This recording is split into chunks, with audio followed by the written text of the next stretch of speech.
মা, ও মা, বলি তখন থেকে কি করছেন বলুন তো? আমি খাবার নিয়ে কখন থেকে বসে আছি, কারো তো খাওয়ার নামই নেই। আপনাদের খাইয়ে তবে তো আমি অন্য কাজ করতে পারবো। ও বৌমা, আমি একটু কাজ করছি, তা তোমার রান্না হয়ে গেছে? হ্যাঁ মা, তা আপনার কাজ কি শেষ হলো? এই তো শেষ মা, এই পাখাটা বানিয়েই খেতে যাব। বলি এত পাখা দিয়ে কি করবেন? আমাদের ঘরে তো অনেক পাখা আছে মা। ভাবছি পাখা বানিয়ে বিক্রি করব।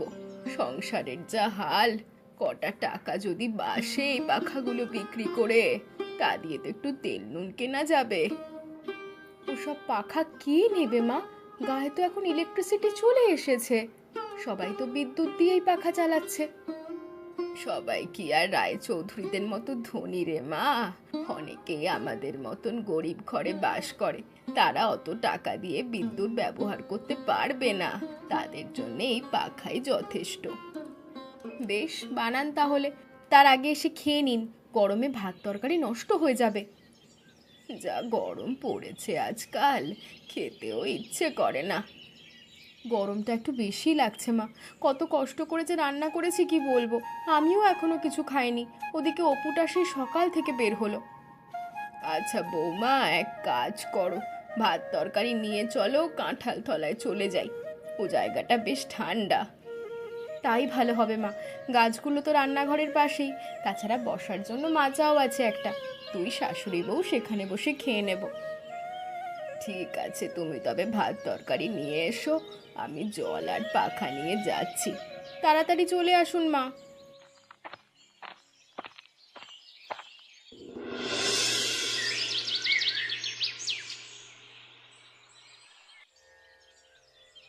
নে মা, ভাতগুলো খেয়ে নে তাড়াতাড়ি, খেয়ে একটু মাঠে যাবি, ওখান থেকে কটা ঘুটে কুড়িয়ে আনলে তা শুকিয়ে বিক্রি করা যাবে।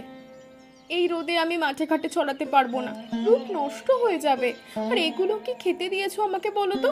সাত সকালে উঠে পান্তা ভাত খেতে ভালো লাগে না। আলো রূপবতী মেয়ে আমার, এত যখন রূপের দেমাক, তাহলে রূপ ধুয়ে পানি খাগিয়ে আমার কাছে ভাত চাইতে আসবি না। তোমার কাছে না গেলে আমি যাবোটা কোথায়? বাবা থাকলে আমার ভরণ পোষণের ঠিক খরচ দিত। লোকটা মরে গিয়ে বেঁচেছে, তোর মতো মেয়ে যার কাঁধে, তার কি বেঁচে থাকতে শান্তি আছে রে? তোমার সাত কপালের ভাগ্যি যে আমার মতন মেয়ে পেয়েছো, সারাদিন কাজ করেও তোমার মন পাওয়া যায় না। বলি অন্য ঘরের বউ ঝিয়েরা কিচ্ছু করে না, পায়ের ওপর পা তুলে বসে থাকে। হ্যালো আমার কাজের মেয়ে, এতই যখন কাজ করিস তবে যা ঘুঁটেগুলো কুড়িয়ে নিয়ে আয়। তাই যাব, তোমার কাজ না করা অবধি শান্তি আছে নাকি? তার আগে ভাতগুলো খেয়ে নি। এই নে, লঙ্কাটা মিশিয়ে খা, ও বেলা ঘুঁটে শাক কুড়িয়ে তরকারি রাঁধবো, গরম ভাতের সাথে খেতে পারবি।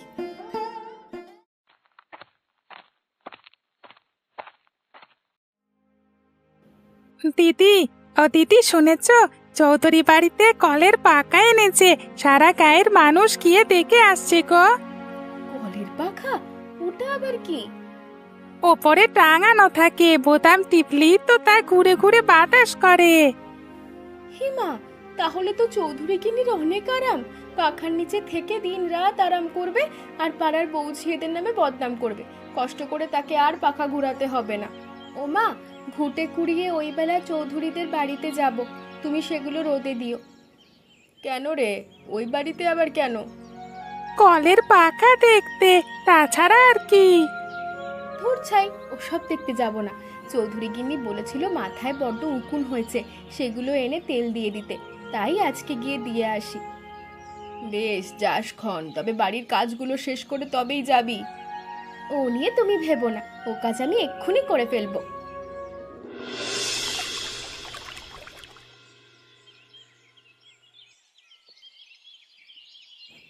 গিন্নি, আরে ও গিন্নি, পাখাটা একটু ছেড়ে দাও তো।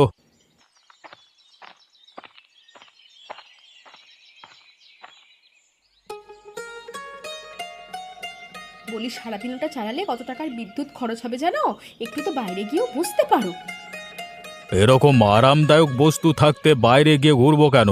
আর আমার কি টাকার অভাব হয়েছে যে বিদ্যুতের খরচ যোগাতে পারবো না? তোমার কিপটেমির স্বভাব ছাড়ো গিন্নি, বুঝলে? বেশ, তোমার যখন এতই টাকার গরম, নাও পাখার বাতাসকে ঠান্ডা হও, আমি আর কিচ্ছুটি বলবো না কো।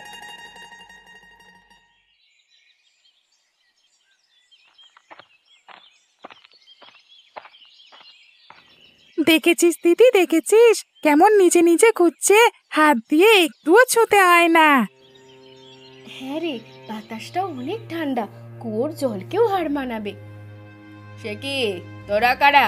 এখানে এসেছিস কেন? আমরা পূর্ব পাড়া থেকে এসেছি। তুমি না ওদিন বলেছিলে মাথায় তেল দিয়ে দিতে? এখন তেল দেওয়ার সময়? সারা বাড়ির কাজ করে কুল পাচ্ছি না, আবার তেল দেব? তোরা বাড়ি ফিরে যা, অন্য বাড়িতে তেল দে গিয়ে। তাহলে কিছুক্ষণ বসি, একটু বাতাস খেয়ে যাই। ও, এই জন্য এসেছিস তোরা? তেল দেওয়ার নামে মিথ্যে কথা। আহা গিন্নি, এমন করছো কেন? গরমের দিনে ছেলে মেয়েগুলো একটু পাখার বাতাসই তো খাবে, আর ওদের সাথে এমন করো না তো। তুমি চুপ করো। এই বিচ্ছুগুলোকে আমি হাড়ে হাড়ে চিনি। ওদের একবার বাড়িতে ঢোকালে না কিচ্ছুটি রাখবে না, সব পাচার করে দেবে। না না গিন্নিমা, আমরা কিচ্ছুটি নেব না, শুধু একটু বাতাস খেয়েই চলে যাব। আমাদের তো আর তোমাদের মতো টাকা নেই যে কলের পাখা কিনবো। না রে মেয়ে, এখানে আবদার করে লাভ হবে না। এক্ষুনি বিদায় হও, নালে ঘাট ধরে বের করে দেবো। চলো দিদি, এখানে থেকে আর কাজ নেই, আমরা বাড়ি ফিরে যাই। ওরা সত্যি সত্যি গলা ধাক্কা দেবে না হলে। তাই চলো পু, আমাদের হাত ফাঁকাই ভালো। এসব পাখার ভালো লাগে না, উপরে পড়লে চৌধুরী গিন্নির মাথা ফাটবে। ওদের সাথে এমনটি না করলেও পারতে গিন্নি, ছেলে মেয়েগুলো বড় কষ্ট পেয়েছে মনে। গরিবের বোন না বরফের থেকেও শক্ত, ওসব কথায় ওদের কিচ্ছু যায় আসে না।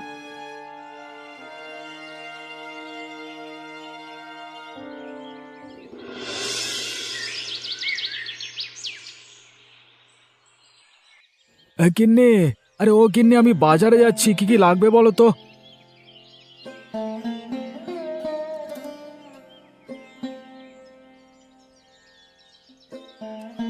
চাল ডাল সব লাগবে, আর একটু চিনিও নিয়ে এসো।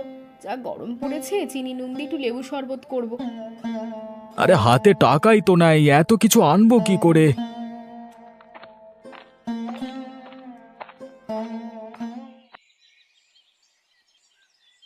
প্রকাশ, এই পাখাগুলো নিয়ে যা তো বাবা বাজারে, দেখ এগুলো বিক্রি করা যায় নাকি। ওসব পাখা কে নেবে মা, এখন কি আর সেই যুগ আছে? খুব আছে, এই গরমে পাখা ছাড়া উপায় আছে? তুই নিয়ে যা, দেখবি হুড় হুড় করে বিক্রি হবে। মা ঠিকই বলেছে, এই গরমে পাখার খুব চাহিদা। আর সবাই তো মায়ের মতো সুন্দর করে পাখা বানাতে পারে না। এসব ফুল পাখি আঁকা জিনিস সবার পছন্দ হবে। বেশ বেশ, তোমরা যখন বলছো আমি নিয়ে যাচ্ছি, তবে বিক্রি না হলে আর ও জিনিস আমায় নিয়ে যেতে পারবে না। সব বিক্রি হয়ে যাবে। এই নে বাবা, ভালো করে ধরিস, পাছে পাখাগুলো ভেঙে যাবে।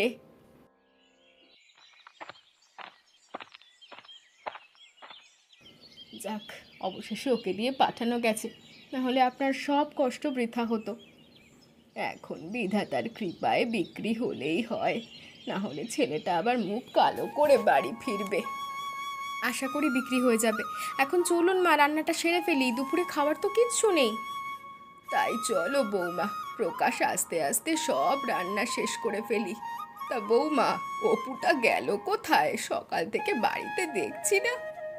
কোথায় আর যাবে, ইন্দুবালাদের বাড়িতে গেছে হয়তো।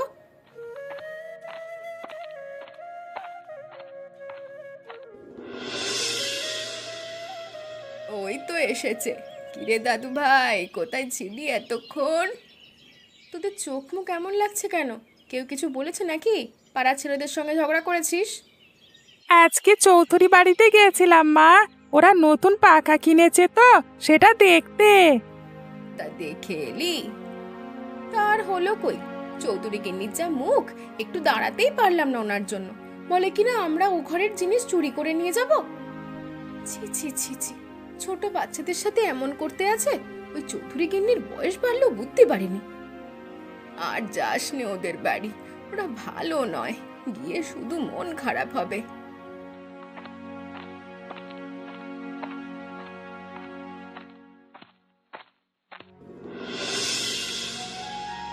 কিরে ইন্দুবালা, কি শুনছি এসব? তোরা নাকি রায়গিন্নির সঙ্গে ঝগড়া করেছিস? সে কি মা, এ কথা তোমায় কে বললো? রায়গিন্নি তো রাষ্ট্র করে বেড়াচ্ছে, আমাকে মিনুর মা ডেকে বলল। না গো কাকিমা, আমরা ঝগড়া করিনি, উল্টো গিন্নিমা আমাদের তাড়িয়ে দিয়েছে। তাই তো বলি, অমন সোনার টুকরো ছেলে মেয়েগুলো ঝগড়া করবে কেন? কিন্তু রায়গিন্নি ওদের নামে এসব ছড়াচ্ছে কেন? পাড়ার মানুষ কি ভাববে বলো তো? ওই বুড়ির তো স্বভাবই অমন, কিছু হলে সবাইকে বলে বেড়াবে। আজ ঘাটে আসুক না, মুখে একবারে ঝমা ঘুষে দেব। থাক বউ, তোর আর কিছু বলতে হবে না। অমন মুখ ওরা মানুষের সাথে পেরে উঠবি না। ওই বুড়িকে তো চেনো না খুড়ি, আশকারা দিলে মাথায় উঠবে। তার আগেই ওর মুখ বন্ধ করতে হবে। সে তুমি যা ইচ্ছে করো, আমি আমার বাচ্চাকে আর ও বাড়িতে যেতে দেবো না। আয় অপু, ঘরে আয়। তুই আর ও বাড়িতে যাবি না বলে দিলাম। চল রে ইন্দু, আমাদেরও বাড়ি যেতে হবে। আকাশের অবস্থা ভালো নেই, যে কোনো সময় বৃষ্টি আসবে। হ্যাঁ মা, চলো, শুকনো ঘুঁটেগুলো তুলতে হবে। বৌমা, ও বৌমা, কোথায় গেলে? দেখে যাও তো একটিবার।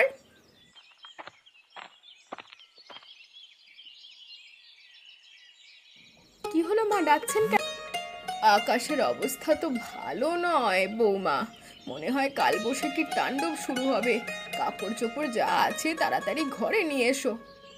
তাই তো, চারিদিকে অন্ধকার হয়ে আসছে। তাড়াতাড়ি যাই, শুকনো জিনিসপত্রগুলো নিয়ে আসি। এ বেলায় অপুটা গেল কোথায়? অপু, অপু!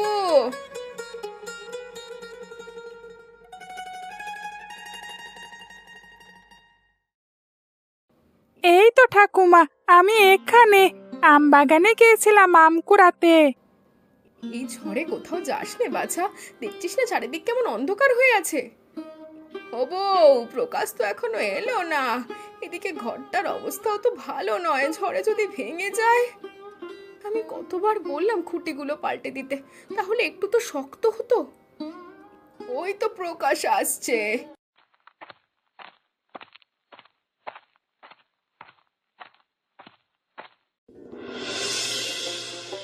এসেছিস বাবা, ভালো হয়েছে। আয় আয় আয়। গেন্নে, জিনিসপত্র নিয়ে তাড়াতাড়ি ঘরে যাও, আকাশের অবস্থা ভালো নয়, এই কাল বৈশাখী ঝড় ধেয়ে আসছে। যাও বৌমা, ঘরে গিয়ে দরজা জানলা বন্ধ করো। মা, আপনারা বারান্দায় বসে থাকবেন না, ঘরে আসুন। দেখুন বাতাস শুরু হয়ে গেছে।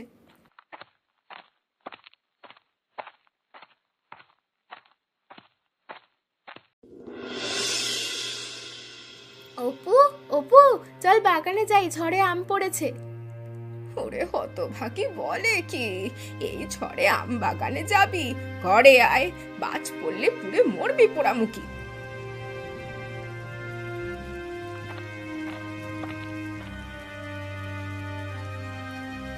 ইমা, এই তো বৃষ্টি শুরু হয়ে গেল। ভেবেছিলাম বাতাসটা আরো কিছুক্ষণ থাকবে। বৃষ্টিটা আজকে অন্যরকম লাগছে মনে হচ্ছে।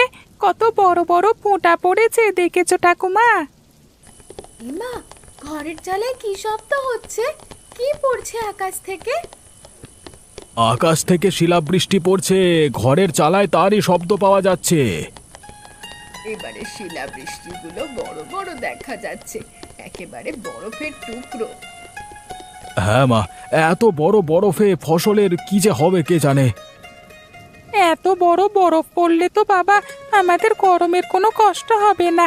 এই বরফ দিয়ে আমরা ঘর বাড়ি ঠান্ডা করতে পারবো। আরে গাধা, এই বরফ কি এতক্ষণ থাকবে নাকি? কিছুক্ষণ পরে মিলিয়ে যাবে। ও বৌমা, বরফের খণ্ড বারান্দায় এসে পড়েছে। মাথায় পড়লে আর বাঁচার উপায় নেই।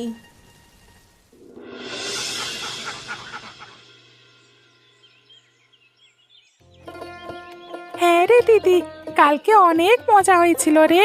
এমন বরফ বৃষ্টি আগে কখনো আমরা দেখিনি। আমি অনেক বরফ খেয়েছি। রোজ এমন বৃষ্টি হলে ভালো হতো রে, তাহলে গরমটা একটু কমতো। আমরাও রোজ আইসক্রিম খেতে পারতাম। গরম কি আর কমছে বলো? সেই তো আগের মতো গরম শুরু হয়ে গেছে।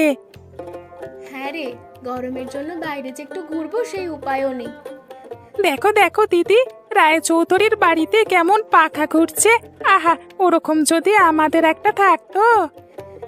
চল অপু, জানলার ধারে কি একটু দাঁড়াই, তাহলে একটু পাখার বাতাস পাবো। না না দিদি, মা কি বললো মনে নেই? আমি আর ও বাড়ির ত্রিসীমানেও যাব না। আরে আমরা কি ওদের বাড়িতে ঢুকছি নাকি? আমরা তো বাইরেই থাকবো, রায়গিন্নি টেরও পাবে না। বেশ বেশ চলো তবে।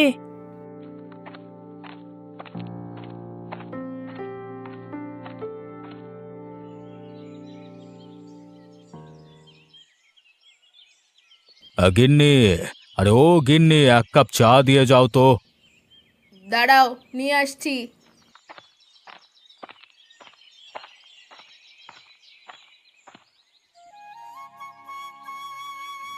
কই চা এনেছো? এনেছি বাবা, এনেছি। তোমার কি অভ্যেস বলো তো?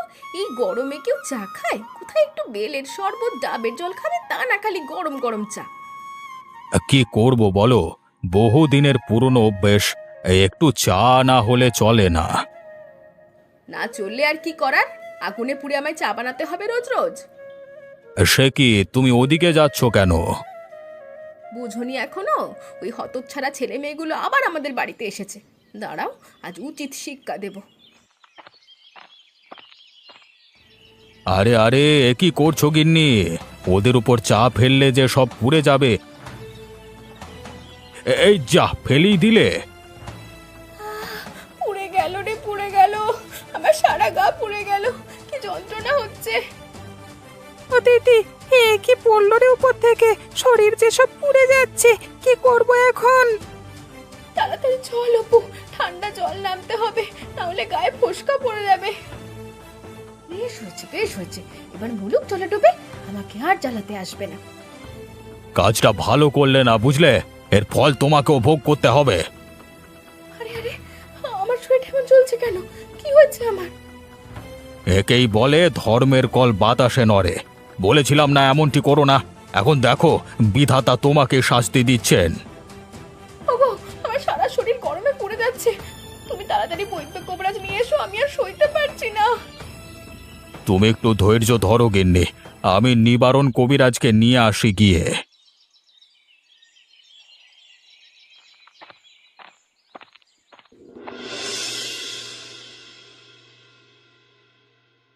দেখেছো খুড়ি, দেখেছো কেমন কাজটা করলো রায়গিন্নি? আর একটু হলে চাটা ছেলেমেয়েগুলোর চোখে মুখে পড়তো। যাক বাবা, কেবল হাত পায়ের ওপর দিয়ে গেছে, তাও বেশি পড়েনি। খুব চলছে ঠাকুমা, আর সহ্য করতে পারছি না। কেন গিয়েছিলি ওখানে? আমি কতবার না করেছিলাম যেতে। কি করব বলো, এই গরমে ভেবেছিলাম একটু বাতাস খাবো, কিন্তু এই বুড়িটা এমন করবে কে জানতো। এই গরমে তোদের খুব কষ্ট হচ্ছে বুঝতে পারছি, কিন্তু কি করব বল? আমাদের হাতে যে কোনো উপায় নেই। একটু বরফ হলে তা মাখলে তোদের আরাম হতো রে। ওমা, দেখতে দেখতে আবার বৃষ্টি পড়তে শুরু করলো। আজকের বৃষ্টিটাও দেখছি অন্য রকম, কত বড় বড় ফোঁটা। ওমা মা, দেখো আজকেও বরফ পড়ছে। যাক বাবা, তাহলে বিধাতা তোদের উপর মুখ তুলে চেয়েছেন। এখন যত খুশি বরফ নিতে পারবি। আচ্ছা মা, এই বরফ সংগ্রহ করে কি রাখা যায় না? তাহলে দিনের বেলায় সেগুলো দিয়ে শীতল হতে পারতাম। হ্যাঁ রে প্রকাশ, তুই তো বরফ কোলে এক সময় কাজ করতিস। কোনোভাবে কি বরফ সংগ্রহ করা যায় না? একটা উপায় আছে, কিন্তু সেজন্য একটা লোহার সিন্দুক আর কিছু পুরানো কাপড় লাগবে। লোহার সিন্দুক তো আমার একটা আছে, তা দিয়ে হবে না? আমার বিয়ের সময় একটা ট্রাঙ্ক দিয়েছিল, তাও কাজে লাগাতে পারো ঠাকুরপো। তাহলে তাই নিয়ে এসো। প্রথমে আমাদের ঠান্ডা জলে কিছু কাঁথা এবং পুরনো কাপড় চোপড় ভেজাতে হবে, পরে সিন্দুকে বরফ রেখে সেগুলো দিয়ে ঢেকে দিতে হবে। তাহলে চলো বাবা, আমরা এক্ষুনি কাজ শুরু করে দিই। এ উঠোনে বরফ জমতে শুরু করেছে।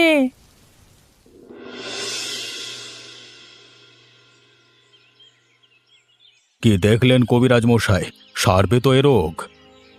সে আমি বলতে পারছি না চৌধুরী মশাই। আর রোগী বলছে খুব গরম লাগছে, কিন্তু বাইরে থেকে তো পোড়ার কোনো লক্ষণ পাচ্ছি না। আমি আর সহ্য করতে পারছি না কবিরাজ মশাই, আমার সারা গা পুড়ে যাচ্ছে। আপনি এ থেকে উপশমের ব্যবস্থা করুন। একটা উপায় আছে, যদি বরফ এনে এনার শরীরে মাখানো যায় তবে কিছুটা আরাম হবে। এখন বরফ কোথায় পাবো? সন্ধ্যায় যে শিলাবৃষ্টি হয় তা তো সাথে সাথেই গলে যায়। শুনেছি প্রকাশ বরফ সংগ্রহের একটা পদ্ধতি বের করেছে, তার কাছে সব সময় বরফ পাবে। প্রকাশের কাছ থেকে বরফ আনতে হবে। যার সন্তানকে আমার গিন্নি গরম জলে ঝলসে দিয়েছিল তার কাছে যাব আমি। এছাড়া তো আর কোনো উপায় দেখছি না। শহরে বরফ তৈরি হয়, কিন্তু তা আনতে আনতে গলে যাবে। ওগো, তুমি প্রকাশের কাছে যাও, গিয়ে বলো আমি ক্ষমা চেয়েছি, ওরা যেন আমায় ক্ষমা করে দেয়। বেশ, তুমি যখন বলছো আমি যাচ্ছি।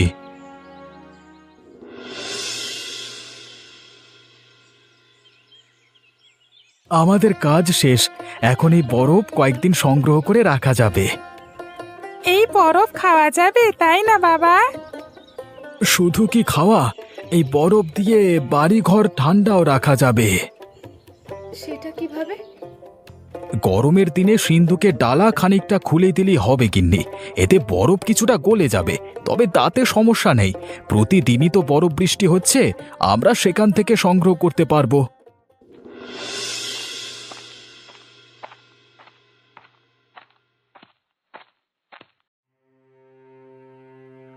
প্রকাশ, ওহে প্রকাশ, ঘরে আছো?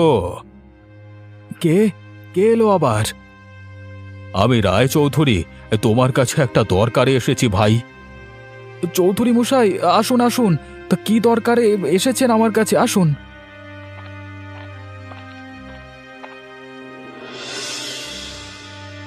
আমার গিন্নির কৃতকর্মের জন্য প্রথমে তোমাদের কাছে ক্ষমা চেয়ে নিচ্ছি। তোমরা জানো হয়তো ওর এক কঠিন ব্যায়াম হয়েছে, সারাদিন কেবল গরমে ছটফট করছে। একেবারে উচিত শিক্ষা হয়েছে। আমার বাচ্চার শরীরে চা ঢেলে ঝলসে দিয়েছিল, তা আমাদের মনে আছে এখনো। তোমরা তাকে ক্ষমা করে দাও মা। সে তোমাদের কাছে ক্ষমা প্রার্থনা করেছে, আর তাকে যদি তোমরা কিছু বরফ দাও তবে খুব উপকার হবে। কবিরাজ মশাই বলেছেন একমাত্র শরীরে বরফের জল লাগলে তার যন্ত্রণা কমবে। নিশ্চয়ই দেব চৌধুরী মশাই। উনি ওনার ভুল বুঝতে পেরেছে, এখন আর তার প্রতি আমাদের রাগ নেই। আরে, ক্ষমা ও সাহায্য মনুষ্যত্বের শিক্ষা। চৌধুরী মশাই, আপনি যত লাগে বরফ নিয়ে যান, আমাদের বরফের অভাব নেই। তুমি আজকে আমাকে বাঁচালে প্রকাশ, তোমার প্রতি আমি আজীবন কৃতজ্ঞ থাকব। কেবল কৃতজ্ঞ থাকলে হবে না, বরফ পড়ে ক্ষেতের ফসল নষ্ট হয়েছে, আপনার গুদাম থেকে আমাদের ফসল ধার দিতে হবে। সে নিয়ে ভেবো না, যত শস্য লাগে তা নিয়ে এসো, আর বছর ফসল তুলে তা ফিরিয়ে দিলেই হবে। এখন বরফ নিয়ে চলো আমার বাড়ি, গিন্নিকে আগে সারিয়ে তুলি। হ্যাঁ হ্যাঁ, চলো সবাই সবাই এক একটা করে টুকরো নিলেই হবে। যাক বাবা, এক বড় বৃষ্টি তাহলে ধনী দরিদ্রের ফারাক কমালো। এখন সবাই সবার কাছে যাচ্ছে। হ্যাঁ হ্যাঁ, আজকে থেকে আমরা সবাই সমান। একজনের বিপদে সবাইকে এগিয়ে আসতে হবে, তা না